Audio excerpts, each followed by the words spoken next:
સુરતમાં કંપનીમાં કામ કરતી 14 વર્ષની કિશોરીને લેવા મૂકવા જતા રિક્ષા ચાલકે જાડી ઝાખરામાં લઈ જઈ દુષ્કર્મ આચર્યું હતું. પોલીસે બળાત્કારનો ગુનો નોંધી રિક્ષા ચાલકની ધરપકડ કરી આગળની કાર્યવાહી હાથ ધરી છે. સુરતના ઈચ્છાપોર વિસ્તારમાં રહેતી 14 વર્ષીય કિશોરી પરિવારને આર્થિક મદદ કરવા માટે એક કંપનીમાં કામ કરતી હતી. કંપનીના જ કેટલાક કર્મચારીઓને લાવવા મૂકવા માટે એક રિક્ષાની વ્યવસ્થા કંપનીમાંથી જ કરવામાં આવી હતી. આ દરમિયાન આ રિક્ષા ચાલક યુવકે કિશોરી પર દાનત બગાડી તેને લગ્ન કરવાની લાલચ આપી જાડી ઝાંખરામાં લઈ જઈ તેના પર બળાત્કાર ગુજાર્યો હતો.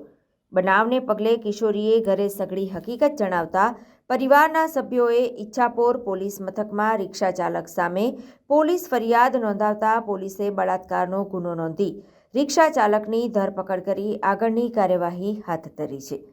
બનાવની વિગત એવી છે કે ઈચ્છાપોર વિસ્તારમાં રહેતી 14 વર્ષીય કિશોરી ઈચ્છાપોર વિસ્તારમાં જ આવેલી એક કંપનીમાં કામ કરી પરિવારને આર્થિક મદદ કરે છે. કંપનીમાં કામ કરતા કર્મચારીઓને ઘર સુધી લેવા મૂકવા માટે એક ઓટો રિક્ષાની વ્યવસ્થા કરવામાં આવી હતી. 84 તાલુકાના કવાસ ગામમાં રહેતો રાહુલ સંજય વાઘ નામનો રિક્ષા ચાલક કંપનીના 4 થી 5 કર્મચારીને ઘરેથી લઈ પરત ઘર સુધી મૂકતો હતો. આ દરમિયાન 14 વર્ષીય કિશોરી પણ તેમની રિક્ષામાં જ આવતા જતા રાહુલ વાઘે તેના પર દાનત બગાડી હતી. છેલ્લા 1 મહિનાના સમયગાળા દરમિયાન રાહુલે રિક્ષામાં સવાર અન્ય તમામ કર્મચારીઓને ઉતારી દીધા બાદ કિશોરી સાથે વાતો કરી તેને લગ્ન કરવાની લાલચ આપી જાડી ઝાંખરામાં લઈ જઈ અવારનવાર બળાત્કાર ગુજાર્યો હતો.